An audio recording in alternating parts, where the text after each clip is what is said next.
tous et à toutes, c'est Taiseki et aujourd'hui nous nous retrouvons pour une vidéo d'actualité. Alors cette vidéo fait suite à ma vidéo sur la conférence de Square Enix de l'E3. Cette fois-ci nous parlerons du Nintendo Direct. Petite anecdote, je vais encore à nouveau vous expliquer dans quelles conditions j'ai regardé le Nintendo Direct. Alors je suis rentrée du boulot qu'il était 5h, puis j'avais mon appel quotidien avec mes parents jusqu'à 5h15, puis à 5h15 je dis il va être l'heure, je veux regarder sur jeuxvideo.com et à nouveau regarder leurs attentes avant la conférence. Allez, vite manger, tic-tac.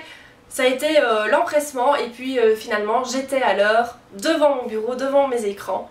Donc d'abord ça a parlé de pas mal de choses qui ne m'intéressaient pas personnellement, donc j'ai pas retenu grand chose à part un jeu qui avait l'air vraiment dégueulasse, Dark Crystal. Enfin le personnage de la vidéo du trailer était vraiment moche, ça faisait un peu jeu d'horreur comme ça, apparemment c'est un jeu de stratégie mais franchement ça m'a rappelé des vieux films tout dégueux qui faisaient peur comme ça. Non franchement j'ai pas du tout aimé. Zelda Awakening évidemment,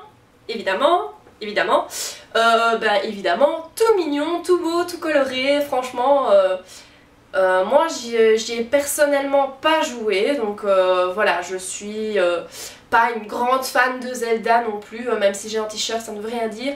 J'aime bien la licence, maintenant je suis pas à fond, je joue pas à tous les jeux, mais celui-là il m'attire, il est tout beau, tout mignon, un petit peu féminin, tout kawaii, donc évidemment j'y jouerai probablement. Puis Trials of Mana, évidemment que je vais foncer sur ce pack qui est déjà disponible, apparemment 40 €, hein, suite à la réaction des journalistes de jeuxvideo.com lors du live, 40 €. Donc voilà, j'ai vraiment hâte d'y jouer. J'ai déjà joué sur émulateur Secret of Mana, mais voilà, j'ai jamais approfondi plus que ça parce que je trouvais ça difficile. Maintenant je pense que si je m'y plonge complètement, il y a moyen que ce soit quand même un peu plus agréable. Et puis c'est du Square Enix, moi j'adore, donc c'est des jeux à l'ancienne, j'adore encore plus. Donc les histoires doivent vraiment être très très belles, donc ça je vais absolument y jouer. Ensuite, quelle horreur! Ensuite c'était l'horreur The Witcher 3 sur Switch. Alors les images qu'on a vues étaient dégueulasses. Alors moi personnellement j'ai jamais joué, franchement. Mais suite à la réaction des journalistes de jeuxvideo.com, plus moi-même, mon frère joue à The Witcher 3. Et donc évidemment j'ai vu des images et que c'était magnifique et que même si c'est pas mon genre de jeu c'est vraiment très beau. Là par contre c'était dégueulasse, hein. Franchement ça me rebute. Mais bon voilà. Ensuite on a parlé de Fire Emblem.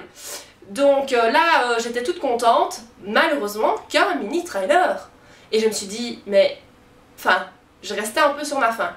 Je m'attendais à l'annonce d'une boîte collector, sauf que après, quelques heures plus tard, j'ai été voir sur internet et je me dis ah, il y a déjà une collector, donc pas besoin de l'annoncer, il y en a déjà une.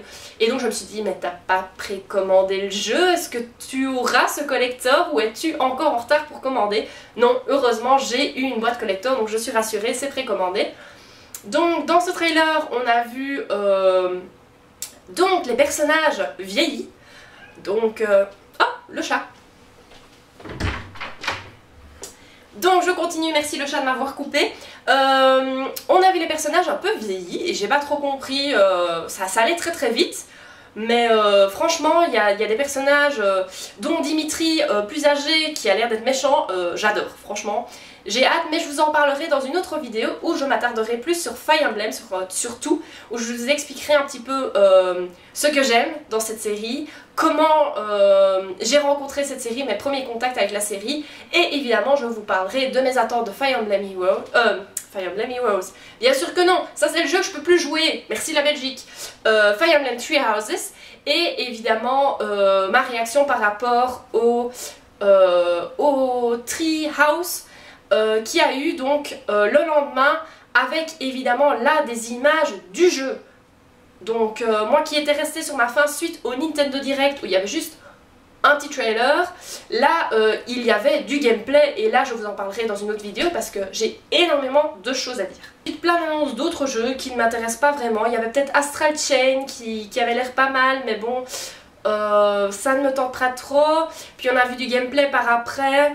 Franchement moi ça bof quoi, enfin, je sais pas, je me tâte. Si j'ai de l'argent à ce moment-là, peut-être que je l'achèterai.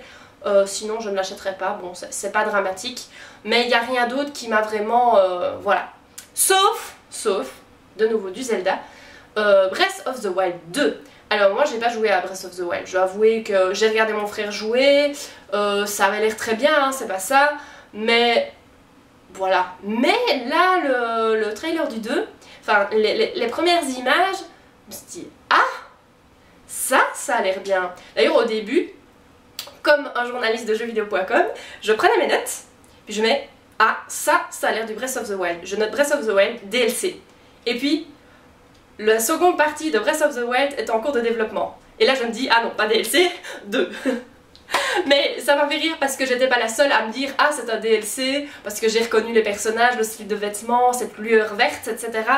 Et ça m'a vraiment fait rire. Ensuite il y a eu aussi Crypt of the Necromancer, alors un jeu que je n'ai jamais joué, dont j'ai entendu énormément parler, un jeu de rythme. Moi à la base j'adore les jeux de rythme, mais je ne sais pas pourquoi je n'y ai jamais joué. Mais là il y aura du Zelda dedans et les chansons de Zelda, donc là du coup ça m'intéresse 2 fois plus. Et donc ça je suis fortement tentée à jouer à ce jeu. On avait déjà vu des images, je pense, lors d'un Nintendo Direct du mois de février, je crois que c'était. S'il y avait même eu des images de Fire Emblem Three Houses. Et on avait parlé de Astral Chain aussi, de Daemon X Machina dont ils ont reparlé cette fois-ci, et de ce Crypt of the Necromancer. Donc là j'ai vraiment hâte de voir aussi où ça va mener ce petit jeu, mais là je vais vraiment y jouer. Si ça me plaît, bah, je vais jouer au jeu de base aussi pour y jouer quoi, et pour découvrir les chansons d'origine du jeu. Si je devrais comparer Square Enix et Nintendo au niveau des conférences, celle de Square Enix m'a plus hypée évidemment avec Final Fantasy VII et ça a été vraiment génial, même s'il n'y avait pas une nouvelle licence, voilà. Nintendo ça m'a encore plus déçu, pas assez d'images de Fire Emblem Three Houses. Mais non, c'est vrai qu'il y en a eu par après, mais n'empêche, je suis un peu restée sur ma faim, encore plus sur ma faim en fait, sur le Nintendo. Tandis que Square Enix, il y a quand même eu un petit peu plus de choses, je trouve. Pour moi, en tout cas, dans les jeux que moi j'apprécie. Donc beaucoup disent que la conférence de Nintendo était très bonne, surtout avec l'annonce des nouveaux personnages dans Smash Bros Ultimate, donc voilà. Mais moi ça ne me touche pas particulièrement, donc si je devais sous-peser Square Enix, Nintendo, voilà. Voilà ce que je pense des 2 conférences, mais j'ai apprécié quand même regarder les 2 conférences et les regarder en live et de découvrir et vraiment être pour la première fois en mode E3. Prochainement il y aura évidemment ma vidéo sur Fire Emblem Three Houses.